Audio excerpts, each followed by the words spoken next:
Welcome to Email After Hours by SenderScore, powered by Validity. We're your hosts. My name is Guy Hansen. And I'm Danielle Gallant, and this is Email After Hours.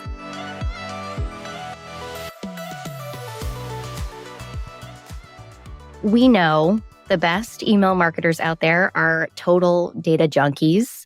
And that's why today we're going to discuss some hot off the presses email research. Validity just dropped our most popular annual report, State of Email 2024. It's got all the juicy stats on open rates, clicks, global sending volumes, spam trap volumes, and so much more.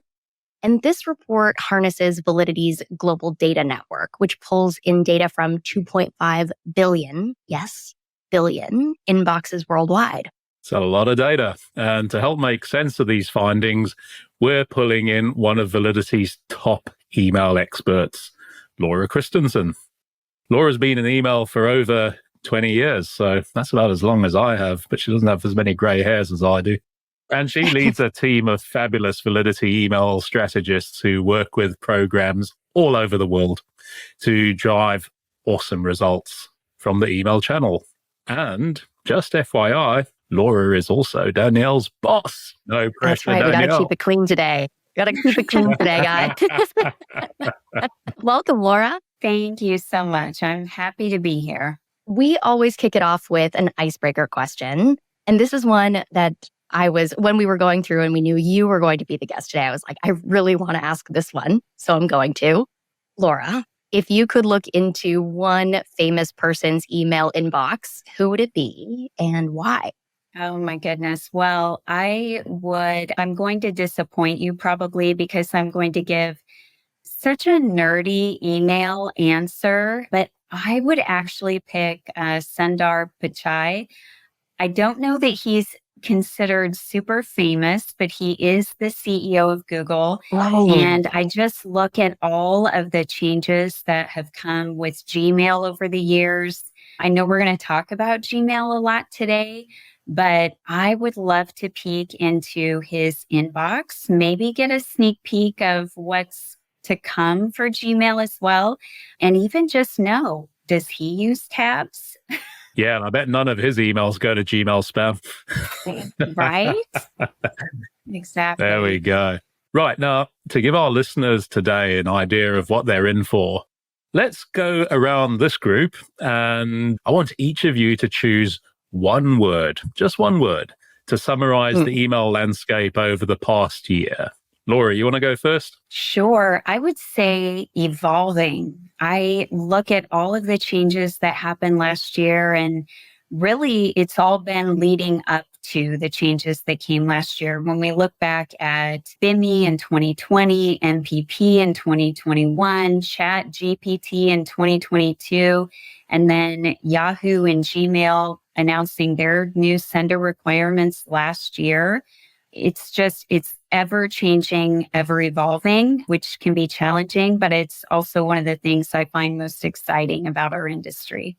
What about you, Danielle? I feel like mine is the less formal or presentable version of Laura's, which was dramatic. At MOG last year, it became very clear that marketers weren't the only ones facing major challenges regarding Gmail and Yahoo's new requirements, that like ESPs also had to make some major moves on that front. I feel like this has been the biggest news really the last 6 months since I've been in email. So dramatic. What about you, Guy? I think both of you have chosen really dynamic words, and I agree with you. But just to be the contrarian, which you love and cherish me for, I'm going with trusted.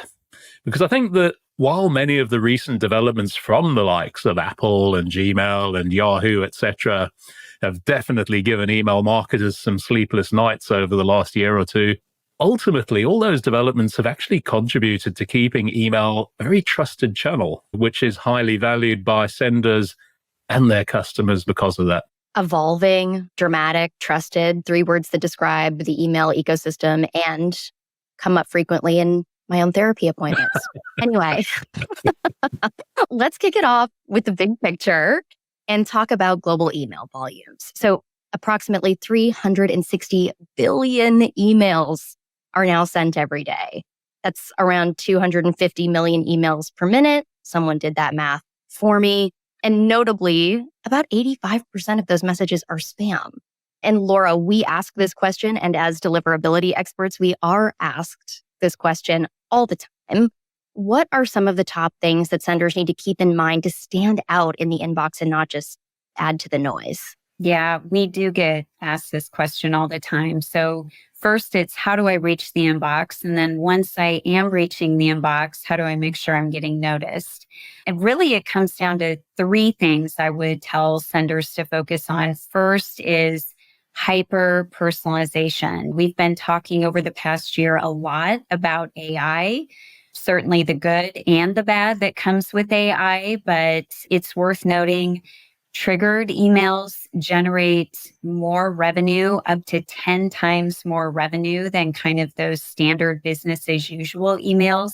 So the more that you can use hyper personalization, triggered messages, sending people what they want, when they want it, or even before they know they want it is really the name of the game for standing out in the inbox.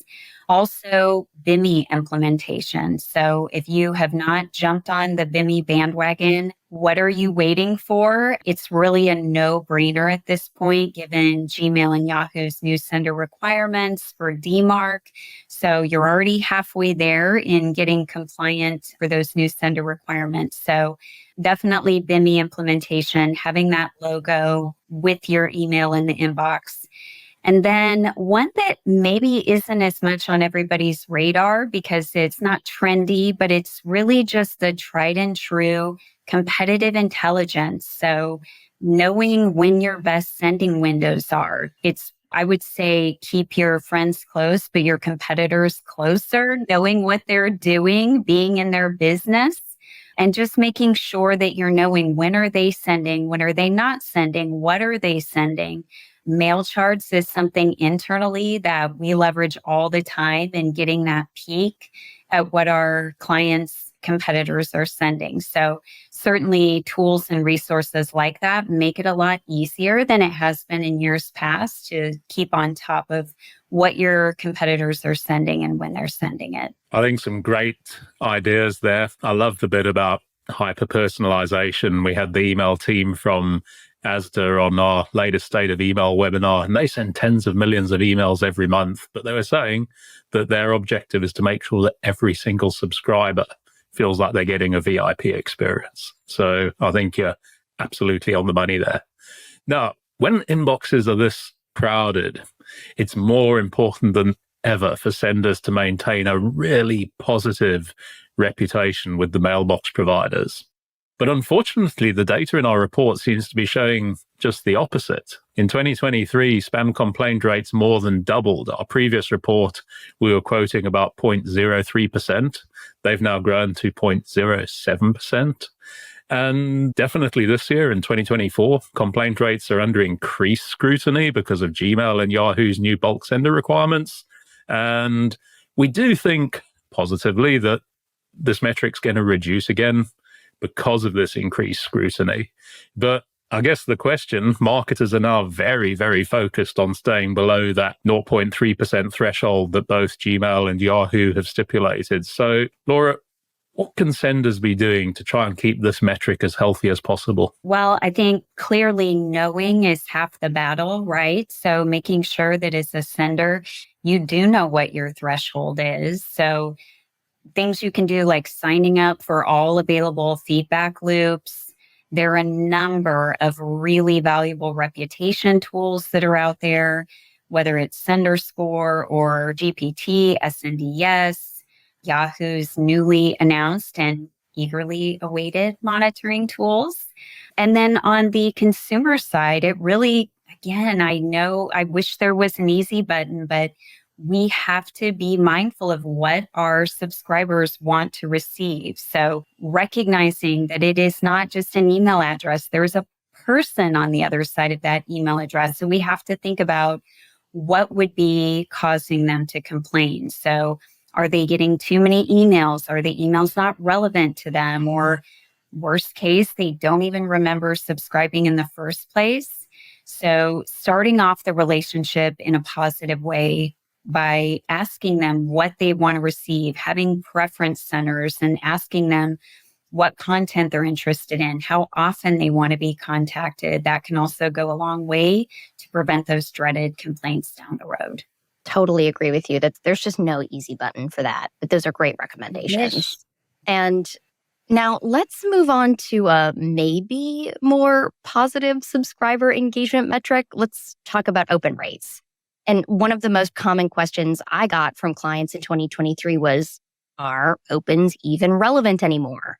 Validity's reporting shows that almost 70% of all opens are now generated by Apple's privacy proxy. And basically, senders just can't rely on this metric to accurately measure subscriber engagement. We do see ebbs and flows in open rates, though. So different times of the year show higher or lower open rates. Seasonality is a major factor here. There's like a, quote, summer holidays effect that's evident with lowest open rates happening between May and August. And so there are, like we say, false, in quotes, and real opens. And so, Laura, what are some of the major factors that drive those real opens and influence subscribers to legitimately open a message? We know, and research has shown, the number one reason that someone will open a message or mark it as spam is brand recognition. So that is absolutely critical. They have to know who you are as a sender, and that's going to determine whether or not they engage with that message. So again, I would go back to BIMI, the brand indicators for message identification. Having that logo next to your name just goes a long way in helping provide immediately recognizable brand recognition. Also, just having a strong focus on the combined impact of your subject line and your pre-header text and your friendly from, to make sure that subscribers know that it's you reaching out to them and you want them to get to a point where they anticipate. They aren't just looking at your emails in their inbox, but they're looking forward to seeing your emails in their inbox. And making use of all of that real estate that you're talking about in a subscriber mailbox. Absolutely. And great news for everyone in 2024. We expect open rates to continue to rise. Between automatic pixel fires and the way that marketers are hopefully going to use hyper-personalization and, of course, AI tools, we think it's only up from here. Inevitably, when we talk about open rates, I get another question. If marketers shouldn't be leveraging open rates to maybe make subscriber segmentation decisions, what metrics should they be using? And what's your advice on alternative metrics like that, Laura? I would say MPP opens still have value, just not in the traditional way that opens provided value for senders historically. So the act of firing the email tracking pixels is going to show us that the emails were delivered to the inbox and that they were sent to valid addresses and not spam or junk. You can also still look at opens from non-Apple Mail users. And I really recommend creating almost a hierarchy of engagement metrics. So factoring in things like your click-through rate, your unsubscribe rate, conversions, all of those additional metrics together are going to give you more of a clear picture versus kind of that ultimate reliance that we've had historically on just the open rate. I think that's a really great segue into our next metric, and the one which has probably surpassed open rates as email marketers' go-to engagement metric, the click rate. Having said that, our report shows that by 2023, click rates have really dwindled a bit. Our previous report, we quoted an average 4.2%, but this has now dropped down to only 1.8%. And I think, like open rates, clicks are also impacted by seasonality for sure. We definitely saw that in December, click rates were a full quarter higher than the rest of the year. And that definitely reflected some frenetic holiday shopping that was going on at the time. I think our forecast in the report is we do expect clicks to head back upwards in 2024, but not necessarily for all the right reasons. We're definitely starting to see bots having a serious impact on click accuracy. A lot of our customers talking to us about this new challenge. So Laura, how can senders identify what's real and what's not? Yeah, we've been hearing an increasing number of clients who are expressing concern over bot clicks and the accidental unsubscribes that they are also worried about. I would say first, I want to just touch on for consumers, bots are a really good thing because it shows that email security platforms are really ramping up their defenses to protect their clients. And one of those really common defenses is deploying bots to check links in emails to make sure that they're legit. So from a consumer standpoint, it's a good thing. But for senders, the main concern is really, as you said, Guy, around accidental unsubscribes. So one of the things that we've been recommending with a lot of clients is implementing RFC 8058, the one-click unsubscribe header, and really directing subscribers to a preference center or even a secondary landing page to complete that unsubscribe action within the visible unsubscribe link in the message body or footer. So again, just making sure that we're directing people where we want them to go and having some of those tools in place for them. And now it's time to talk about perhaps the most undesirable metric, at least as far as email marketers are concerned, and that is the unsubscribe rate. So while variances throughout the year are comparatively small, we did see differences between the first and second halves of the year with unsubscribe rates. So the more, let's say, personal holidays happen in the first half of the year, like Mother's Day, for example, these could be triggering for some subscribers. And thanks to Gmail and Yahoo, which will soon enforce the adoption of the one-click list unsubscribe mechanism, we'll probably see an increase in unsubscribe rates. However, we expect this will have a positive impact on spam complaint rates. And this is like an industry-wide thing, right? Unsubscribes can suffer from an unfair reputation. So, Laura, do you think that's true? Do you think unsubscribes do suffer from an unfair reputation? And then should marketers think more positively about this metric? Yes, I'm going to get on my soapbox for just a minute. I am a big fan of the unsubscribe. I just want people not to fear the unsubscribe. When it comes to mailbox providers, unsubscribes are actually viewed neutrally by mailbox providers, whereas spam complaints are a negative engagement metric that's going to negatively impact your sender reputation and eventually your deliverability as well. The one thing I always say is in the email ecosphere, bad attention is better than no attention. There's a lot of damage that actually can be done from, to use kind of a currently relevant term, quiet quitters for your email program. If people don't want your messages, it is better to provide them a way to remove themselves from the list than just keep them on as dead weight. Because again, mailbox providers like Gmail and Yahoo are paying attention to those quiet quitters. And if you don't have people engaging with your messages, eventually that will impact your deliverability and your sender reputation, even for those people who do want to receive your messages. So embrace the unsubscribe. I love your soapbox on unsubscribes. Laura, I'm totally with you. And it ties into the whole point of the new Gmail, Yahoo rules, really. Like mailbox providers, they're looking for new ways to improve their users' experiences. And okay, fine. We've said unsubscribes are viewed neutrally by mailbox providers. We would, from a reputation standpoint, definitely rather have an unsubscribe than a spam complaint.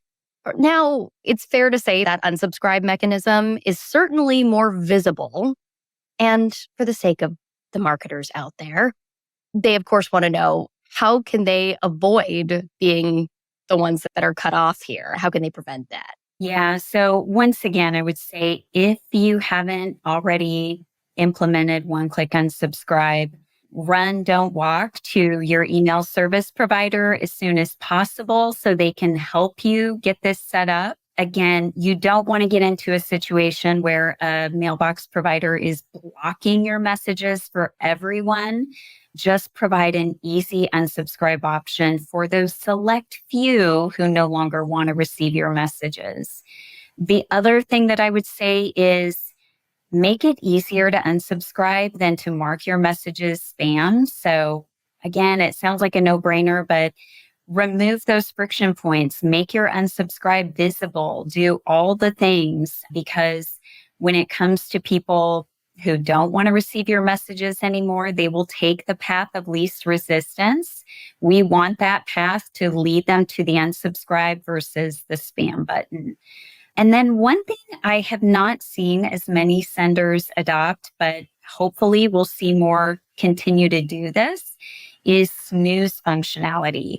So essentially allowing your subscribers to choose to take a break from receiving messages. I have that Friends clip in my head for people who know Friends, of Ross saying, "We were on a break," allowing subscribers to take a break from your messages, especially during those sensitive times. You mentioned earlier Mother's Day or Valentine's Day, or I would even argue the holidays. It may be because of the sensitive nature of certain holidays, or it may be around the holidays, they're just receiving too many messages overall.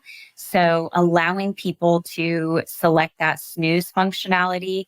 We've actually seen research from Oracle showing that having snooze functionality can reduce unsubscribe rates by over 80%. Wow. So it's worth trying.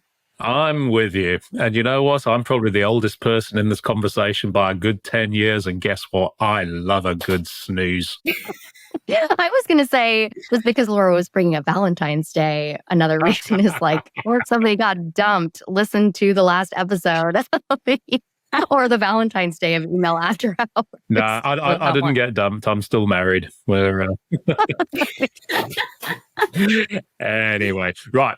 Bringing us back onto track. So, Laura, this has been a fabulous conversation, and gee, we could probably go on for at least another hour, but we need to start pulling all the strands together. We started off talking about global email volumes. Well, guess what? We're actually forecasting that global volumes are going to increase by around another 15% this year. How far can this go? You know, are we ever going to get to a point where consumers actually start losing interest in email as their preferred marketing channel? Is there a risk of that? Boy, for our sake, I hope not. Me too, yeah. No, every year we have people predicting the death of email, but honestly, the data, the facts just don't support that in any way, shape, or form. You mentioned revenue, Guy. Average revenue per email is actually forecasted to increase from around 12.9 cents to 17 cents by 2026. I think a lot of channels would like to see that same level of growth. So email is alive and well. We're also hearing more and more about third-party cookies depreciating. So marketers are going to be shifting that paid search spend to higher ROI channels like email. And then really the third thing that's going in our favor is email is continuing to improve. We've talked about so many improvements just in our short conversation today. So whether it's more privacy laws in place, sender best practices that are now enforced by mailbox providers and email service providers, everybody is joining hands in these improvements. All of that really makes it more likely for subscribers to continue to engage with email. And our industry is so good at being customer-centric, subscriber-centric. So the changes, the technology, every improvement that's being made is really focused on creating a better experience for consumers. So that is really what's going to ensure that we continue to add value and we continue to remain a relevant channel for subscribers to engage with. Yeah, and guys, we said email is evolving, dramatic, trusted, like Email rocks. not going away. Yeah. Yes. Then they're done that, got the t-shirt. Yes. This is going to be the next t-shirt. Yes. Well, thank you so much, Laura. We have been dying to have you on the Email After Hours podcast. So we're so glad that you came on to share your invaluable insights with us. And we know that everybody's going to tune in just to listen to Laura. But of course, we have to sign off now. So in case you want to, as I'm sure you do, get into all of the incredible statistics that are covered in the State of Email Report 2024, please either look at the show notes. There's going to be a link in there, or just go to validity.com and head to our resource center. That's where you can find us. But in the meantime, join us in another 2 weeks for another episode of Email After Hours. Bye, everybody. Be sure to tune in next time and hit subscribe so you don't miss any future episodes. And don't forget to visit senderscore.com for loads more great resources to help you become a stronger sender. To all you sleepless senders out there, thank you for joining us after hours, and see you next time.